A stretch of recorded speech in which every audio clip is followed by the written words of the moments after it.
Irmãos, nós vamos abrir a palavra de Deus na carta de Paulo aos Efésios, capítulo 1, vamos ler os versos 1 e 2. Estamos dando início a uma série de mensagens nessa carta tão querida do apóstolo Paulo. Vamos começar com algumas questões introdutórias hoje à noite. Carta de Paulo aos Efésios, capítulo 1, versos 1 e 2.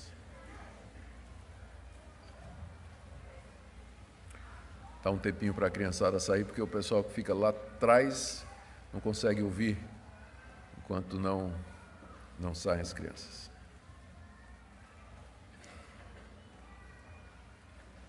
Efésios capítulo 1, de 1 a 2. Paulo, apóstolo de Cristo Jesus, por vontade de Deus, aos santos que vivem em Éfeso e fiéis em Cristo Jesus. Graça a vós outros e paz da parte de Deus nosso Pai e do Senhor Jesus Cristo. Essa é a parte introdutória da carta, geralmente chamada de prefácio e saudação, que nós hoje à noite queremos expor aos irmãos, já preparando-nos para uma série de mensagens em toda a carta, assim permita Deus. Terminamos Amós, vamos para Paulo. Oremos. Querido Deus, pedimos a iluminação do Teu Espírito Santo na compreensão da Tua palavra, no apreço por ela, e nós pedimos que, ao estudar estes assuntos relacionados com a formação da Escritura, o Senhor nos encoraje e nos anime a buscar lê-la mais, ler a Tua palavra, compreendê-la melhor, perceber a Tua graça em nos conceder a Tua revelação escrita. Pedimos que nessa noite fales a cada coração de acordo com a necessidade, a partir desses versículos. É o que pedimos em nome de Jesus. Amém. Queridos, depois do dia de Pentecostes, em que o Espírito Santo foi derramado de maneira abundante pelo Senhor Jesus sobre a sua igreja, o Evangelho se espalhou rapidamente pelo mundo conhecido, começando ali em Jerusalém, pela Judéia, depois Samaria e até aos confins das províncias principais do Império Romano, a ponto de que antes do final do século I, portanto, cerca de 60 anos depois que o Senhor Jesus tinha morrido e ressuscitado, o cristianismo já havia alcançado praticamente o mundo conhecido da época. Os instrumentos que o Espírito Santo usou para essa expansão extraordinária foram, a princípio, os 12 apóstolos de Jesus Cristo, lembrando que Judas foi substituído por Matias. E não somente os 12 apóstolos de Jesus, que pregaram em todo lugar, a tradição nos fala de locais diversos aonde os 12 foram anunciar o Evangelho. Por exemplo, o apóstolo Tomé, sim, aquele que duvidou, ele foi o apóstolo para a Índia, levar o Evangelho em locais distantes, e nós estamos falando aqui de meados da segunda parte do século I. Mas dos 12, fora do grupo dos 12, Deus levantou um outro apóstolo, que foi o apóstolo Paulo, que foi designado particularmente pelo Senhor Jesus para pregar o Evangelho aos gentios, aos não-judeus. Além do trabalho dos 12 apóstolos de Cristo e do apóstolo Paulo, milhares de cristãos, evangelistas, pregadores itinerantes, chamados de profetas, eles saíram pelo mundo inteiro pregando as boas novas, usando as casas dos crentes para abrir novas igrejas, e onde pudesse reunir pessoas, formando congregações e assim, seguindo a doutrina dos apóstolos a respeito de Jesus, se reuniam para partir o pão, exercer os dons espirituais, obedecer a orientação dos líderes que Deus havia colocado sobre eles. O crescimento da igreja no século I, de fato, é um fenômeno pouco igualado na história da humanidade. A obra era, de fato, imensa, vocês podem imaginar isso, e os obreiros não eram suficientes. E os apóstolos de Cristo eram extremamente demandados para atender às necessidades das igrejas, as questões doutrinárias que eram levantadas, a invasão e intrusão de falsos mestres trazendo interpretações diferentes da interpretação apostólica sobre a obra de Cristo. Havia problemas práticos na vida das igrejas. Os crentes eram perseguidos em alguns locais de maneira severa e cruel. E, além disso, era necessário fortalecer as novas igrejas e preparar novas lideranças. Imagina o desafio para todos os apóstolos e para o apóstolo Paulo. Evidentemente que eles não tinham condição de atender pessoalmente a todas essas demandas. Então, é aqui que surge a ferramenta mais conhecida e mais importante durante o período apostólico, que são as cartas. Ninguém mais do que o apóstolo Paulo se valeu de cartas para substituir a sua presença e instruir as igrejas nascentes na doutrina do Senhor Jesus Cristo. Das 21 cartas que nós temos no Novo Testamento, Paulo escreveu 13. Ele escreveu 13 delas. E ele praticamente, ele não é o criador, mas ele é ou foi o divulgador desse novo gênero literário. Cartas já existiam antes do apóstolo Paulo, mas cartas eram geralmente uma troca de correspondência, quando não pessoal, individual, entre pessoas que estavam tratando de negócios. Mas as cartas que os apóstolos escreveram, Paulo em particular, elas têm algumas coisas diferentes da correspondência comum, a ponto de que elas são melhor entendidas como epístolas. Carta porque foi escrita por alguém, para alguém, foi escrito, e foi encaminhado, e foi lido onde chegou lá.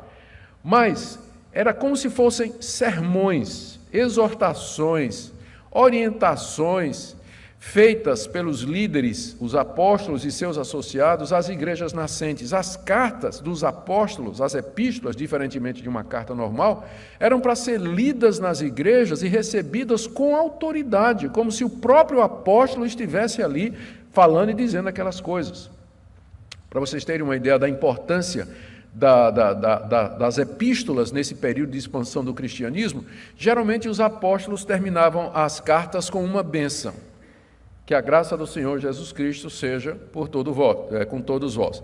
Como essas cartas eram lidas nas igrejas, então quando terminava a leitura também se lia a bênção. Essa é a origem da prática da bênção apostólica no culto cristão, porque é assim que os apóstolos terminavam a leitura, as cartas, e é assim que elas eram lidas e recebidas nas igrejas.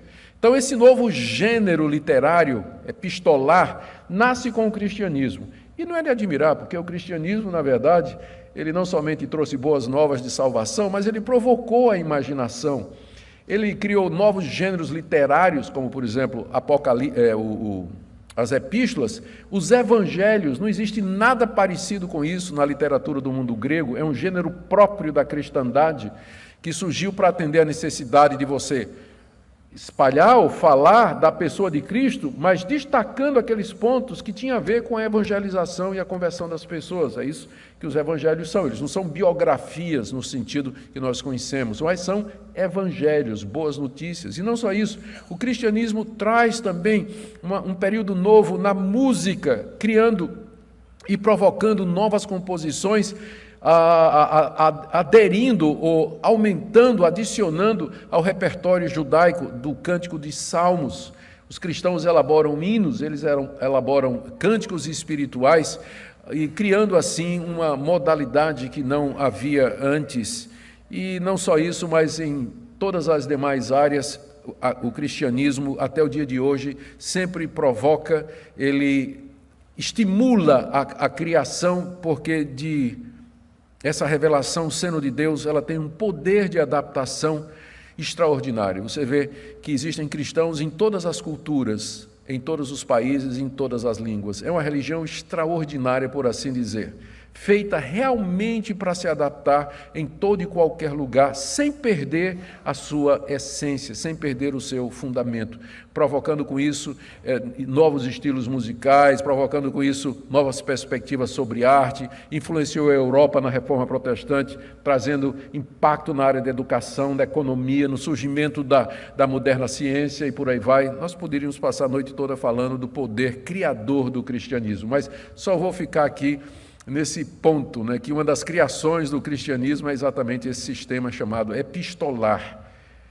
que é uma carta que é usada como sermão para ser lida autoritativamente, como se o próprio apóstolo estivesse lá falando para as pessoas. É isso que nós temos aqui diante de nós. A carta aos Efésios é uma das mais conhecidas que o apóstolo Paulo escreveu, também uma das mais queridas, juntamente com Romanos, Gálatas. Essas três, de fato, são aquelas que mais recebem destaque de toda a literatura paulina. Paulo escreveu essa carta com o objetivo de atender às demandas da igreja de Éfeso e de igrejas da região de Éfeso, e também porque ele não podia visitá-los pessoalmente por um fato muito simples: ele estava preso quando escreveu essa carta. Iniciando então essa série de mensagens nessa carta tão rica e preciosa, hoje à noite eu queria apresentar a vocês algumas questões introdutórias relacionadas com ela e que vão servir para nos dar o contexto histórico, geográfico, canônico da carta para a sua melhor compreensão. Vamos começar com uma questão muito básica. Quem escreveu a carta de Paulo? Carta de Paulo aos Efésios. Pode parecer pegadinha, não é? Como às vezes a gente brinca com as crianças. Qual era a cor do cavalo branco de Napoleão? Ou então, quantos são os 4 evangelhos, não é? Então essa pergunta, quem escreveu a carta de Paulo aos Efésios, pode parecer uma pegadinha, mas de fato não é. A carta se apresenta como tendo sido escrita por ele. Verso 1, Paulo, apóstolo de Cristo Jesus por vontade de Deus. Então a autoria é declaradamente de Paulo, apóstolo de Jesus Cristo. Contudo, essa é a posição do cristianismo histórico, de que esse fariseu convertido, chamado Saulo, que nasceu em Tarso da Cilícia, que se converte no caminho de Damasco, perseguindo os cristãos, ele se torna o maior defensor do cristianismo, também o seu melhor estruturador, que escreveu o maior número de cartas que foram inseridas no cânon. Ele é o autor dessa carta. Mas em tempos recentes, essa autoria tem sido questionada. Primeiro porque o estilo e o vocabulário dessa carta parece diferente de outras, como por exemplo a carta aos Romanos, que é reconhecidamente uma carta escrita por Paulo, ou então das 2 cartas aos Coríntios, que também se reconhece sem questionamento que foram escritas pelo apóstolo Paulo. A teologia de Efésios parece muito elaborada. Quando Paulo fala aqui da igreja, fala da igreja de uma forma muito sublime, muito elevada, muito teologizada, a ponto das pessoas dizerem: isso aqui não pode ter sido escrito no século I. Isso aqui é alguma coisa que foi escrita, talvez, no século II, por um admirador do apóstolo Paulo, que usou Colossenses como base, porque Efésios é muito parecido com Colossenses, muito parecido. Então tem 2 teorias, né? Alguém pegou Efésios e encurtou, virou Colossenses, ou alguém pegou Colossenses e expandiu e virou Efésios. Então, é o que alguns estudiosos acham, que não foi Paulo que escreveu, mas foi um imitador de Paulo no século II, tendo como base a carta aos Colossenses. Você me pergunta, por que eu trago esse tipo de assunto para um púlpito no domingo à noite? Porque é isso que o seu pastor, é isso que o seu seminarista vai escutar no seminário, onde ele vai estudar, se não for um bom seminário. Você vai encontrar professores de seminário, especialmente professores de cursos de teologia nas universidades, que eles vão dizer a você exatamente isso. Paulo só escreveu no máximo 4 cartas do Novo Testamento. Romanos, Gálatas, 1º e 2º Coríntios. Tudo mais é fake. Eles vão dizer isso. Eles vão dizer que Moisés não escreveu o Pentateuco, que Davi não é autor de nenhum dos livros dos Salmos que lhe é atribuído, que toda a literatura bíblica, boa parte da literatura bíblica, ela foi composta no século II por pessoas que usavam o nome dos discípulos de Jesus mais famosos. Isso é uma prática chamada de pseudepígrafa ou pseudonímia, em que as pessoas se passam por outras quando escrevem esse tipo de coisa. Você tem professores de teologia nos seminários que vão ensinar esse tipo de coisa, e pastores de igrejas que não têm filtro, que não têm controle, eles vão aprender estas coisas e eles vão dizer essas bobagens do púlpito para os membros da igreja, que ficam absolutamente confusos. E perdem a confiança na autoridade da Bíblia, porque em que está a autoridade da palavra de Deus? Está no fato de que ela foi escrita por homens que Deus levantou com esse propósito, e que inspirou, e que preservou do erro, e que guiou na escrituração da verdade que Deus revelou para eles. É por isso, e é com base nisso, primeiro que a igreja formou o cânon, e segundo que nós o recebemos, porque não tinha só Paulo escrevendo, tinha muitos outros escrevendo, mas porque a igreja antiga, logo no início, ela decidiu que Efésios era a palavra de Deus, reconheceu que Efésios era a palavra de Deus e era para ser inserida na Bíblia, exatamente porque foi escrita pelo apóstolo Paulo. Então o critério apostolicidade Era o critério número 1 pelo qual a igreja antiga reconheceu que livros eram inspirados e que eram a palavra de Deus. Se você questiona, se você duvida ou nega a autoria paulina de Efésios, ela é uma fake produzida no século II por um admirador do apóstolo Paulo. Como eu disse, eu só estou dizendo isso porque os membros da igreja, hoje em dia com a facilidade da internet, acesso a todo tipo de coisa, os membros da igreja que gostam de ficar fuçando, né? De repente eles vão cair no site, vão escutar um vídeo de algum pretenso doutor aí e tal, e arrebentando com a autoria de Efésios, ou dizendo esse tipo de coisa. Bem, para nós, os argumentos que são usados por esses críticos, que a gente chama de liberais, né? E nós aprendemos desde cedo na igreja presbiteriana a amar a Escritura. Desde os meus tempos de adolescente e jovem na igreja presbiteriana, eu fui instruído pelo meu pastor a amar a Bíblia e reconhecê-la como palavra de Deus. Nós olhamos para esse tipo de coisa e recusamos veementemente, porque os argumentos usados só podem ser explicados por incredulidade desse pessoal. Porque veja bem, cristãos, eles não aceitavam a pseudonímia. Há casos registrados na patrística, que é a coleção dos escritos dos pais da igreja, tem uma igreja que disciplinou um presbítero, porque ele escreveu uma carta como se fosse um apóstolo, e apresentou essa carta e mandou circular. Já no século I, os cristãos disciplinaram o bendito do presbítero, fizeram muito bem, né? Porque fake ninguém gosta em época nenhuma, porque o pessoal vem com o argumento, não, mas a pseudonímia era possível naquela época, a gente se passando por outro. Não! Os cristãos não queriam esse tipo de coisa. O próprio Paulo, sabendo da possibilidade de imitação, ele termina várias cartas dele dizendo: a saudação é de próprio punho, é minha, do apóstolo Paulo. Exatamente porque ele sabia que havia a possibilidade de imitadores. Então não era assim não, que no mundo antigo a pseudonímia ou escrito fake eram aceitos pela igreja. Colossenses e Efésios se parecem, não é porque um foi feito do outro, mas porque os dois foram escritos na mesma época. Paulo estava preso quando ele escreveu Efésios e escreveu Colossenses. Então era a mesma situação, era a mesma época, era o mesmo ambiente, o vocabulário é idêntico, os temas são extremamente parecidos. Por que dizer que um saiu do outro? Por que essa explicação, quando essa explicação tradicional responde muito bem ao questionamento por que é que Colossenses se parece tanto com Efésios?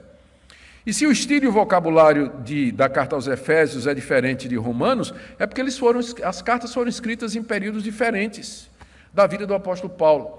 Tome por isso. O pessoal não aceita esse tipo de coisa. O preconceito é muito grande quando chega nessa área. Você pode argumentar da seguinte maneira: tome as obras de Shakespeare, que escreveu durante 30, 40 anos. Leia a primeira obra que ele escreveu e leia a segunda.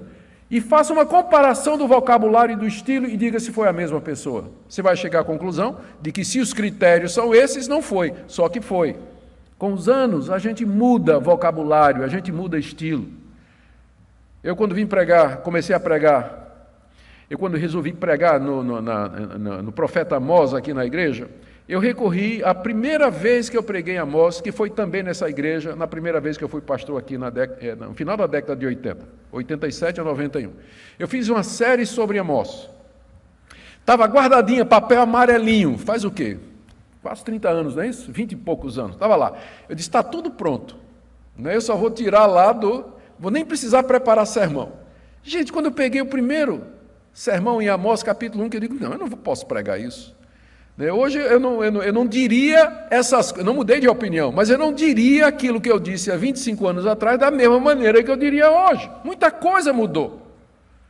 Então, diferença de estilo, diferença de vocabulário se explica por diferentes situações, diferentes épocas, diferentes contextos, diferentes audiências. Uma pessoa que escreve, você pega livros que eu escrevi no início da minha vida como pastor e compara com o que escrevo hoje, você vai ver que tem diferença de estilo, tem diferença de vocabulário, diferença de ênfase e tudo mais.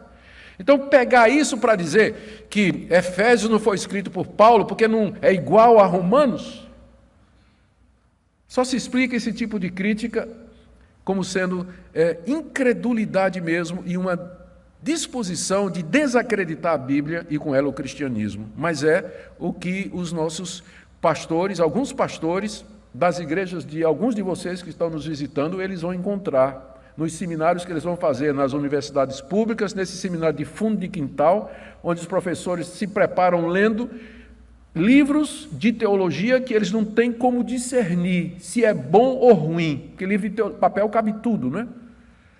Eles não sabem discernir se o autor é firme, se não é, e acabam engolindo todo esse tipo de coisa. Mas para nós, não há a menor dúvida de que o autor dessa carta é aquele que se apresenta aqui no verso 1 como sendo Paulo, apóstolo de Jesus Cristo. Não há nenhum argumento sério que nos obrigue a duvidar ou questionar isso aqui, apesar do grito, do berro e da ação dos liberais contra a palavra de Deus. Resolvida essa questão, quem escreveu a carta de Paulo aos Efésios, veja como ele se apresenta. Ele se apresenta como apóstolo de Jesus Cristo. Verso 1, Paulo, apóstolo de Cristo Jesus. Na verdade, é Cristo Jesus. A palavra apóstolo que ele usa aqui significa alguém que é enviado. Esse é o sentido básico da palavra. E no Novo Testamento, a palavra apóstolo é usada para designar 3 grupos, basicamente. 3 categorias de pessoas. Primeiro, os 12 discípulos de Jesus, que foram chamados pessoalmente por ele e por ele encarregados de pregar o Evangelho no mundo todo, fazer discípulos e batizá-los em nome do Pai, do Filho e do Espírito Santo. A palavra apóstolo, então, é usada no Novo Testamento para os 12 discípulos de Jesus. Em segundo lugar, a mesma palavra é usada para o apóstolo Paulo, quer seja por ele, como por exemplo aqui, quando ele se apresenta, quer seja por designação ou referência a ele, que é feita no livro de Atos e em outras literaturas, outras partes do Novo Testamento. E Paulo, ao usar esse título, ele o faz no mesmo nível dos 12, como se fosse igual aos 12 apóstolos de Jesus Cristo. E existe uma terceira categoria de pessoas que são chamadas de apóstolos no Novo Testamento. São pessoas que são enviadas por igrejas para cumprimento de uma missão. Silas, Barnabé, Epáfras, Timóteo, eles são intitulados, às vezes, de apóstolos, no sentido apenas de que eles estão enviados para cumprir uma missão. Epáfras, por exemplo, ele foi enviado pela igreja dos Filipenses para levar a Paulo uma oferta, quando Paulo estava nessa prisão em Roma, e Paulo se refere a Epáfras, dizendo aos Filipenses: o vosso apóstolo Epáfras trouxe a oferta para mim. Só que apóstolo aí não é no mesmo sentido dos 12, nem de Paulo, é simplesmente no sentido de alguém que foi enviado para cumprir uma missão. Se hoje você me pergunta, podemos usar o termo apóstolo, a resposta para alguém vivendo hoje, a resposta é não. A resposta é não, porque os 12 Paulo, eles tinham uma missão específica e muito bem detalhada a ponto de formarem um grupo fechado, único e exclusivo no Novo Testamento. Eles foram chamados pessoalmente por Jesus, eles viram Cristo ressurreto, eles receberam autoridade para plantar igrejas, escrever a Bíblia e inspiradamente espalhar o Evangelho pelo mundo. Não existem mais pessoas vivas que correspondam a esses critérios e a essas qualidades. Eu sei que tem muita gente que se chama de apóstolo por aí. E eles, quando se chamam de apóstolos, eles se acham que são como os 12, como Paulo. Nós repudiamos, negamos e não aceitamos esse tipo de título. Achamos que é uma usurpação indevida de uma categoria que pertence aos tempos bíblicos. Os apóstolos foram testemunhas oculares da ressurreição de Jesus. Ninguém aqui viu Jesus ressurreto, nenhum deles viu. Portanto, o critério principal já cai por terra. Mas existe um sentido que a palavra apóstolo pode ser usada, que é no sentido de missionário. Eu, por exemplo, não tenho problema em chamar de Ronaldo Lidório, dizer que Ronaldo Lidório é o apóstolo de Deus entre os concombas.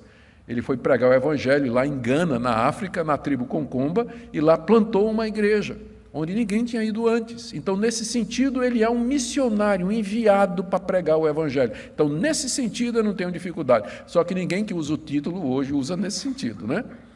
Quem usa o título de apóstolo hoje é porque está em cima, né? Tem autoridade. Pastor, primeiro seminarista, né? Cadê o Jaite? Seminarista, depois o licenciado, depois o pastor, depois o bispo e depois o apóstolo, né? Está lá em cima. E o pai apóstolo é René Terranova, que é lá do norte, que é o pai de todos os apóstolos assim denominados.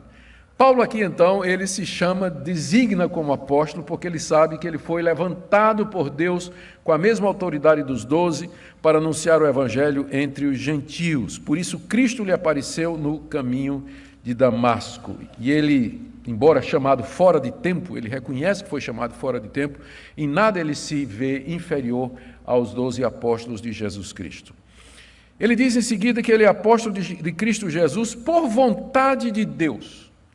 Era importante Paulo dizer isso por várias razões. Primeiro, para deixar claro que não foi ele que se ofereceu, ao contrário de outros, mas foi Deus quem o chamou. Quando ele fala da vontade de Deus aqui, ele se refere ao fato de que foi Deus que apareceu a ele no caminho de Damasco, na pessoa de Jesus Cristo, que foi Deus que iluminou o coração dele para que ele entendesse que aquele a quem ele perseguia de fato era o Messias de Israel, que quebrantou a ponto de reconhecer a soberania de Cristo, iluminou para entender e ver nas Escrituras Sagradas que Jesus Cristo de fato era o Messias prometido. Foi Deus que lhe concedeu arrependimento e fé e o estabeleceu como seu apóstolo. É isso que ele quer dizer. Eu sou apóstolo pela vontade de Deus. Foi Deus que me chamou. Eu era um perseguidor da igreja. Eu era um judeu incrédulo. Mas Deus mudou minha vida. Cristo me apareceu no caminho de Damasco, mudou meu coração e me deu essa missão de pregar a palavra. E com isso Paulo revela a sua humildade apesar do status que ele tinha, e reafirma a sua autoridade e a sua inspiração. Paulo quer ser obedecido, ele quer ser escutado e seguido, não pelo que ele é, mas por causa do Deus que o colocou na função que ele ocupa. Ele é um apóstolo de Cristo Jesus, ou seja, enviado de Deus para falar a respeito de Cristo e sob a autoridade de Cristo Jesus. Os efésios viram os sinais e prodígios que Paulo realizou quando esteve na cidade pregando o Evangelho, testemunharam os sofrimentos dele por amor de Cristo Jesus e a fundação das igrejas nas províncias romanas. O que Paulo quer dizer, ao se apresentar como apóstolo de Jesus Cristo, ele quer dizer isso pela vontade de Deus, apóstolo de Jesus Cristo pela vontade de Deus, ele quer dizer o seguinte: o que eu estou escrevendo para vocês é da parte de Deus. É da parte de Deus. Vocês devem receber o que eu vou escrever como palavra de Deus, escutar aquilo que eu vou ensinar a vocês e submeter. Recebam esta carta, de fato, como inspirada e autoritativa. Vamos agora para uma segunda questão. Isso aqui foi sobre quem escreveu a carta, não é? Agora, a segunda questão é a quem a carta foi dirigida. E mais uma vez você pode pensar, mas não está dizendo aqui, no verso 1, aos santos que vivem em Éfeso e fiéis em Cristo Jesus? O problema é que a imprensa só foi inventada no século XVI. Antes disso, os livros, os textos, eles eram mantidos através de cópias. Um copiava de outro, que copiava de outro, que copiava de outro. E não foi diferente com a carta aos Efésios. A carta original que Paulo escreveu, com a própria mão dele, não é? A carta original foi mandada para Éfeso, ou não, e foi copiada. E aí copiou-se da cópia. E aí copiou-se da cópia. Copiou-se da cópia, a ponto de que hoje nós não temos mais o original que Paulo escreveu. Nós temos cópias datando do século II, do século III para frente, que cessa no século XVI, quando a imprensa é descoberta, que aí faz uma cópia perfeita, não é? A imprensa faz uma cópia, publica. Um livro meu, por exemplo, com 5, 6, 10 mil exemplares, um é igual ao outro. Não tem diferença absolutamente nenhuma. Mas antes disso, na cópia, havia o risco de você omitir uma palavra, acrescentar uma palavra, pular uma linha, duplicar uma linha, trocar uma palavra por outra, ser tentado a fazer alguma correção na teologia, não é? Então, por todos esses motivos, as cópias que nós temos da carta aos Efésios, nós temos muitas cópias antiquíssimas da carta aos Efésios, algumas delas não têm essa expressão em Éfeso. Não tem. Pelo menos 4 dos manuscritos mais importantes que tem a carta aos Efésios, e que são dos mais antigos, eles têm uma lacuna aqui. Eles leem literalmente no grego: Paulo, apóstolo de Cristo Jesus, por vontade de Deus, aos santos que vivem, está em branco, fiéis em Cristo Jesus, graças a vós outros e tudo mais. E aí nós temos que resolver essa bronca, né? Por que está em branco aqui? Algumas soluções são apresentadas. Mais uma vez, eu estou pedindo desculpas por entrar numa questão técnica, mas é o que o seu pastor vai ouvir no seminário, é o que o seminarista vai ouvir, é o que você, se começar a estudar, se você pegar a sua Bíblia comentada aí, ela está dizendo isso. Não é isso? Não precisa ver agora não, você vê depois. Então, são questões que a gente não pode... Você vai ouvir isso na universidade, críticos do Evangelho, eles vão levantar todo esse tipo de questão. Site de ateus, se você entrar no site de ateus, eles vão ter tudo isso. Ele precisa dar resposta para isso. Tem várias soluções, nenhuma delas afeta a autenticidade da carta aos Efésios. A primeira solução, é que isso aqui, na verdade, era uma carta circular. Ela não foi destinada por Paulo à igreja de Éfeso, só, mas à região, o presbitério da igreja de Éfeso, que incluía Laodiceia, Hierápolis e mais umas 2 ou 3 cidades. Eram cidades que ficavam ao redor, Colossos, Laodiceia, Hierápolis e Éfeso, essas 4, elas estão bem pertinho, são na província da Ásia Menor, e tem outras pequenas cidades onde havia igrejas de cristãos. Paulo pode ter escrito essa carta, deixado essa parte em branco, para que a igreja que recebesse preenchesse. E a cópia que sobrou para nós é a cópia que foi para a igreja de Éfeso. Então, isso explicaria porque tem alguns manuscritos onde isso está branco, e a maioria dos manuscritos tem em Éfeso. A grande maioria dos manuscritos tem aos crentes que estão em Éfeso. Então, a resposta pode ter sido uma carta circular, e o que sobrou foi a carta aos Efésios, foi a cópia que sobreviveu. Isso explica porque no final da carta não tem recomendação nenhuma, notaram isso? Todas as cartas de Paulo terminam com uma lista de recomendações. Saúda fulano, saúda cicrano, saúda... A carta aos Romanos, por exemplo, o capítulo 16, tem quase 30 pessoas que ele menciona. A carta aos Gálatas, uma reca de gente. Mesma coisa, Tessalonicenses. Mas na carta aos Efésios não tem. Não tem, ele não menciona nada, então parece uma coisa impessoal. E os temas que ele trata na carta aqui, nós vamos ver, são temas muito gerais. Geralmente nas cartas destinadas a uma igreja, Paulo trata do problema daquela igreja, como exemplo a carta aos Coríntios, que tinha problemas sobre questões sobre casamento, questão de imoralidade, havia um problema com a ressurreição dos mortos e tudo mais. Mas os temas aqui em Efésios são temas muito gerais. Então, a explicação é que essa carta era uma carta circular, que era para ser lida por todas as igrejas. Mas aí, como explica o fato de que a grande maioria dos manuscritos tem em Éfeso? E aí vem a segunda possibilidade, que é a possibilidade que eu acredito. E porque as evidências são muito mais fortes a esse favor. Essa carta foi, de fato, escrita primariamente para a igreja de Éfeso. Só que a recomendação era que, uma vez que fosse lida em Éfeso, ela fosse lida em Laodiceia, Hierápolis, e Colossos e todas aquelas igrejas, cidades onde havia igrejas ao redor de Éfeso. Então, isso explica. Então, o que é que pode ter acontecido? Igrejas, como é que explica os manuscritos em branco? Igrejas que receberam, Hierápolis, por exemplo, recebeu a carta dizendo assim, aos crentes que estão em Éfeso. E aí eles simplesmente, na próxima cópia, eles deixaram em branco ou botaram o nome Hierápolis para dizer que porque são eles que receberam aquela carta circular também. Isso explica a ausência de saudação, mesmo que Paulo escreveu aos crentes de Éfeso, ele sabia que a carta era para ser lida em todas as outras igrejas. Isso explica o surgimento de algumas poucas cópias que estão em branco e explica porque a maioria, de fato, tem em Éfeso.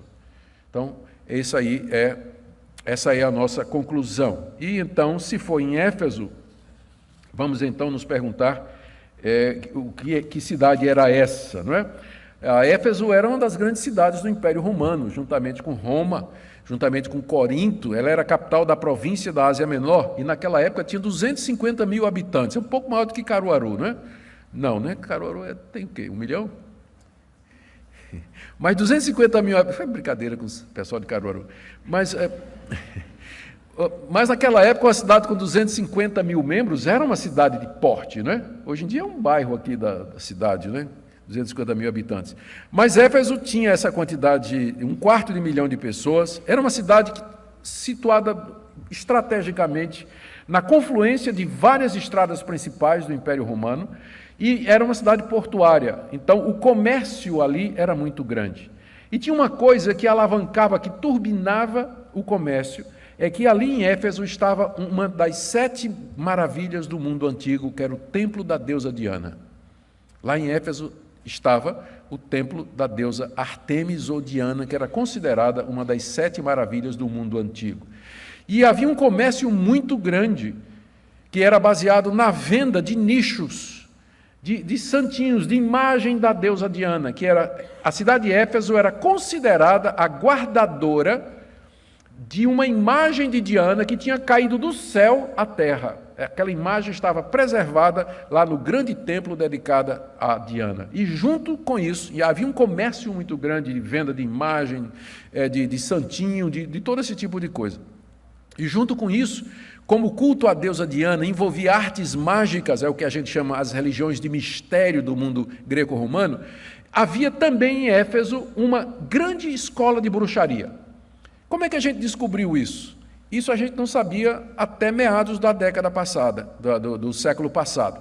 Em 1950 e poucos, mais ou menos, no século passado, algumas escavações no Egito, numa cidade chamada Nag Hammadi, revelaram uma biblioteca antiquíssima, datando do século II, contendo centenas e centenas de manuscritos em grego, cartas, epístolas, livros religiosos, um gênero, todo tipo de gênero literário que você pode imaginar. Inclusive, essa descoberta nos ajuda a entender melhor o grego do Novo Testamento, porque até essa descoberta, a gente só tinha para comparar a Septuaginta, que é a versão do aramaico para o grego, e o grego clássico. Mas agora se descobriu o grego que o povo falava naquela época. E surpresa, é o mesmo grego do Novo Testamento. Por isso que o grego do Novo Testamento é chamado de grego koiné, que significa comum. Era a língua que o povo falava na época. Que tinha gente que achava, antes dessa descoberta, que o grego do Novo Testamento era uma língua santa. Porque não havia comparativo. É diferente da Septuaginta, era diferente do grego clássico, então achavam que era uma língua que o Espírito Santo criou para transmitir o Evangelho. Surpresa, era a língua comum do povo.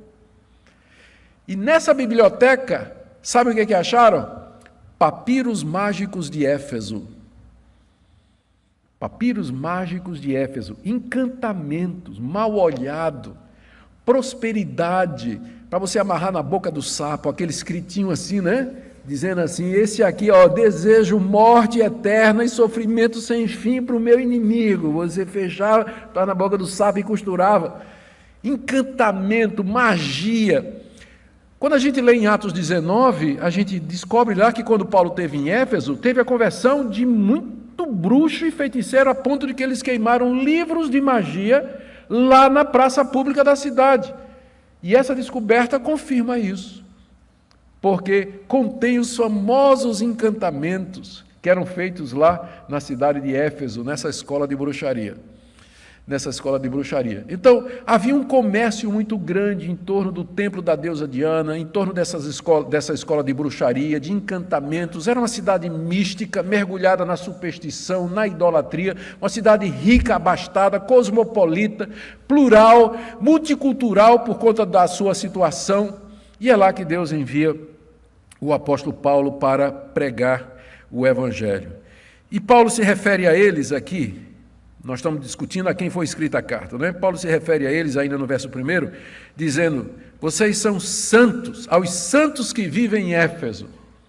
Santos porque separados por Deus antes da fundação do mundo. Paulo vai dizer isso aqui nos versos 3 em diante. Santos porque eleitos e predestinados antes da fundação do mundo. E porque santos também fiéis em Cristo Jesus, final do verso 1, ou seja, eles creram em Cristo Jesus e perseveravam naquela fé. Calvino tem, comentando aqui essa passagem, Calvino diz assim, ninguém pode ser fiel se não for também um santo, e também ninguém pode ser santo se não for também fiel. Juntando as duas coisas, aos santos e fiéis que estão em Cristo Jesus, em Éfeso. Mas nem sempre os moradores de Éfeso, os crentes da cidade de Éfeso, tinham sido assim. Aqui, extraordinariamente nessa carta, Paulo dá 3 descrições de como eles eram antes do Evangelho alcançá-los. A primeira, me acompanhe, capítulo 2, de 1 a 3. Paulo escrevendo para os Efésios, moradores dessa cidade rica, opulenta, cheia de bruxaria, magia, feitiçaria. Paulo diz assim para eles, Ele vos deu vida, Deus deu vida a vocês, estando vós mortos nos vossos delitos e pecados, nos quais andastes outrora, antes de conhecerem a verdade, segundo o curso desse mundo, segundo o príncipe da potestade do ar, do espírito que agora atua nos filhos da desobediência, entre os quais também todos nós andamos outrora, segundo as inclinações da nossa carne, fazendo a vontade da carne e dos pensamentos, e éramos por natureza filhos da ira, como também os demais. Era isso que eles eram antes de conhecer o Evangelho. Mortos nos seus pecados, andando segundo o mundo, escravos do diabo, vivendo para fazer a vontade da carne e dos pensamentos, eram filhos da desobediência e filhos da ira. Era isso que eles eram, apesar de moradores de Éfeso. Ainda no capítulo 2, verso 11, portanto lembrai-vos de que antes vós, gentios na carne, chamados incircuncisão por aqueles que se intitulam circuncisos, na carne por mãos humanas, naquele tempo antes de Cristo, estáveis sem Cristo, separados da comunidade de Israel, estranhas alianças da promessa, não tendo esperança e sem Deus no mundo. Em outras palavras, eles eram pagãos, não conheciam a aliança de Deus com Israel, não conheciam o Deus de Israel, não conheciam a lei de Moisés, não participavam do pacto que Deus tinha feito, eram pagãos, completamente desconhecedores, alheios à vida de Deus. Era assim que eles eram antes de Paulo chegar em Éfeso para pregar o Evangelho. Mas a terceira descrição é que é mais extraordinária. Aí no capítulo 4, no verso 17, Paulo diz assim: portanto digo e no Senhor testifico que não mais andeis como também andam os gentios na vaidade dos seus próprios pensamentos. Não andem mais como vocês andavam. E como é que vocês andavam? Verso 18: obscurecidos de entendimento, alheios à vida de Deus por causa da ignorância em que vivem, pela dureza do coração, os quais, tendo se tornado insensíveis, se entregaram à dissolução para com avidez cometerem toda sorte de impureza. Era isso que os efésios eram. Pagãos, refinados, consumados, idólatras, feiticeiros, praticantes de bruxaria, alheios a Deus, obscurecidos no entendimento, sem compreensão da verdade, perdidos nas suas ofensas e pecados, destinados ao inferno, caminhando para a perdição, onde sofreriam eternamente, não fora a chegada do apóstolo Paulo em Éfeso. E a chegada do apóstolo Paulo em Éfeso está aí descrita em Atos capítulo 19, se você quiser ler. Paulo ali vai no início da sua terceira viagem missionária. Ele já tinha feito 2 viagens missionárias. No início da terceira, ele vai para Éfeso, segundo a sua estratégia de pregar o Evangelho em locais importantes, para de lá o Evangelho se espalhar. Ele chega em Éfeso, encontra discípulos de João Batista, há um derramamento, há um Pentecostes ali, o Espírito Santo é derramado sobre os discípulos de João Batista e outras pessoas, e começa um grande avivamento na cidade de Éfeso. No princípio, Paulo começa pregando na sinagoga, que era onde ele tinha uma audiência. Mas depois ele é expulso da sinagoga e vai ensinar na escola de um rapaz chamado Tirano, de um homem chamado Tirano, que ficava ali perto da sinagoga. E tem um manuscrito muito antigo da carta aos Efésios, que diz que o horário era de 12:00 às 15:00, que era exatamente o período em que tinha folga na escola. O pessoal também tinha tempo para almoçar naquela época. Então Paulo aproveitava e usava a escola naquele período para ensinar o Evangelho, reunir a igreja. E ele passou 3 anos em Éfeso ensinando a palavra de Deus. E lá em Atos 19 diz que Deus, através de Paulo, fez milagres extraordinários. É a única vez no Novo Testamento que se diz que os lenços, os aventais de Paulo eram usados para expelir demônios. Expelir demônios. E foi lá que o impacto do Evangelho e da pregação de Paulo foi tão grande, que centenas de bruxos se converteram e eles vieram à praça pública queimar os livros de bruxaria, e o autor do livro de Atos dá uma soma grande do valor, que a gente não tem como calcular para hoje, mas foi um valor muito elevado de dinheiro que foi queimado ali naqueles livros, quando aqueles livros foram queimados ali, indicando a conversão de centenas e centenas de pessoas ao Evangelho, abandonando o culto a Diano. E o que é que isso significou financeiramente para a cidade? Vendas, Paulo quebrou o mercado de vendas da deusa Diana. Mercado, as ações da deusa Diana, quebrou. E aí os santeiros ficaram revoltados, porque bateu no bolso, né? Muita gente se convertendo, deixando de comprar santo, então eles fizeram uma acusação contra Paulo. fizeram uma confusão, está lá no Atos 19, fizeram uma confusão grande, queriam matar o apóstolo Paulo. Paulo escapou de fininho, não é? Escapou por pouco, isso no final de 3 anos de pregação ali. Ele saiu de lá ele foi para Macedônia e para a Grécia, continuar a sua 3ª viagem missionária, mas deixou uma igreja formada, a igreja de Éfeso, que ele discipulou, que ele preparou. Ele vai voltar lá, mas no capítulo 20, ele volta lá, e é quando ele faz aquele famoso sermão aos presbíteros de Éfeso, na cidade de Mileto, terminado o qual ele ora na praia, ajoelhado com a igreja que vai ser merecedora de uma carta de Jesus no livro de Apocalipse. A igreja de Éfeso é uma das 7 igrejas do Apocalipse. E quando Jesus escreve aquela carta, ela mantinha ainda sua fidelidade doutrinária, como aprendida pelo apóstolo Paulo, mas tinha perdido o primeiro amor. Aquele zelo, aquele fervor que caracterizou aqueles 3 anos de fundação da igreja, aquela animação, aquela glória, todo aquele poder extraordinário tinha se diminuído e finalmente afastado da igreja. No final do 1º século, que é a data do Apocalipse, a igreja de Éfeso era uma igreja ortodoxa, mas morta espiritualmente, fria, sem amor, sem zelo e sem paixão pelas coisas do Senhor Jesus Cristo. Então, queridos, era essa a igreja a que Paulo escreve. Paulo lhes deseja, aí no verso 2, segundo o costume da época, ele diz: graça a vós outros e paz da parte de Deus Pai e do Senhor Jesus Cristo. Ele aqui está combinando 2 tipos de saudação. Os judeus é que saudavam uns aos outros usando o termo shalom, que significa paz. E os gregos, nas cartas, eles escreviam hairein, a graça seja com vocês. E Paulo pega isso e junta a saudação judaica e helênica, formando essa saudação única, graça e paz, que só aparece nos escritos cristãos. Como eu disse, o cristianismo provocou muita coisa nova, inclusive a nova forma de saudação, né? Graça e paz a vós outros, que vem de Deus, nosso Pai, e do Senhor Jesus Cristo. E por fim, gente, por que Paulo escreveu essa carta e quando ela escreveu? Ele estava preso quando escreveu, isso fica claro no capítulo 3, verso 1, por essa causa eu, Paulo, sou prisioneiro de Cristo Jesus por amor de vós, gentios. Capítulo 4, verso 1, rogo-vos, pois eu, prisioneiro no Senhor, que andeis de modo digno da vocação a que fostes chamados.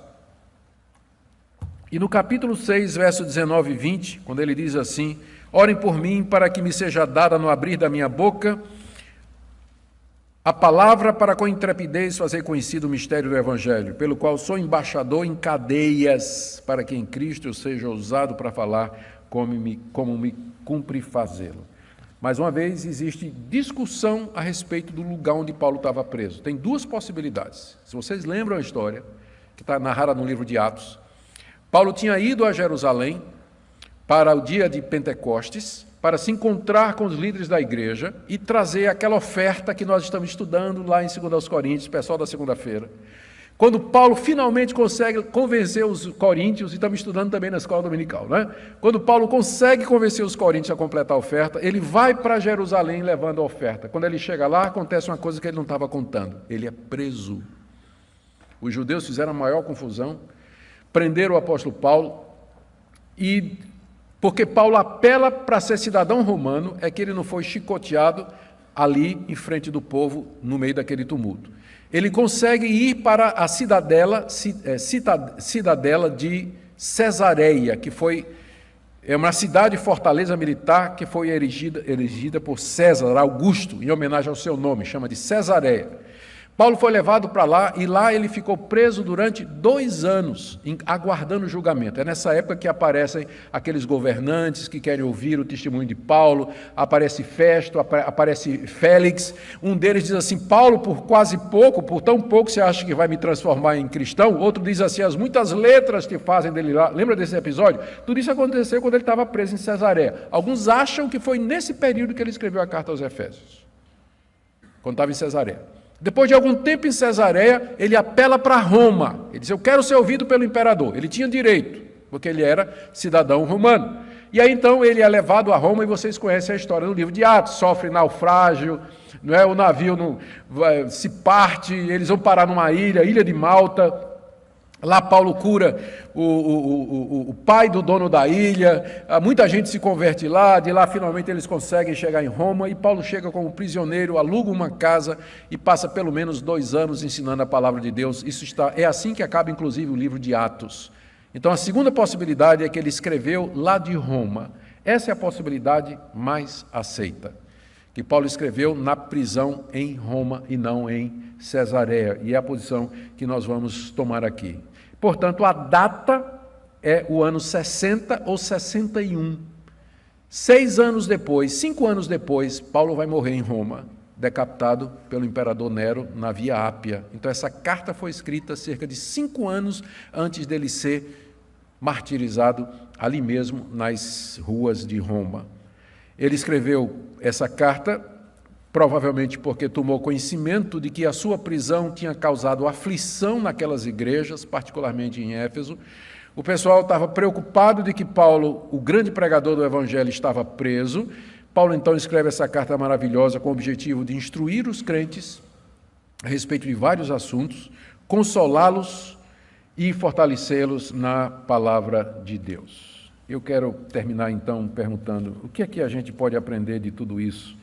Eu pensei pelo menos 4 coisas que nós podemos aprender de tudo isso. A primeira delas é que uma das razões pelas quais nós recebemos a Bíblia como palavra de Deus, inspirada, infalível, inerrante, é que ela foi escrita por homens levantados por Deus para esse fim. Por isso, sim, faz diferença se foi Paulo ou não que escreveu essa carta. Por isso, sim, é importante que você saiba defender isso. Por isso, sim, é importante que você não siga pastores, líderes, estudiosos, eruditos, PhD, DDD, TNT, ODD, os caras que se apresentam aí com toda essa titulação na internet para conseguir incautos. Negou a autoridade da palavra de Deus, fuja, é falso mestre. Segunda coisa que penso que podemos aprender, que a maneira pela qual Deus salva, edifica, instrui e consola pecadores é mediante os escritos dos profetas no Antigo Testamento e dos apóstolos no Novo. A Bíblia. O que nós temos, o que eu acabei de dizer, dar para vocês, é uma explicação de como a Bíblia foi composta. Ela foi feita em situações como essa.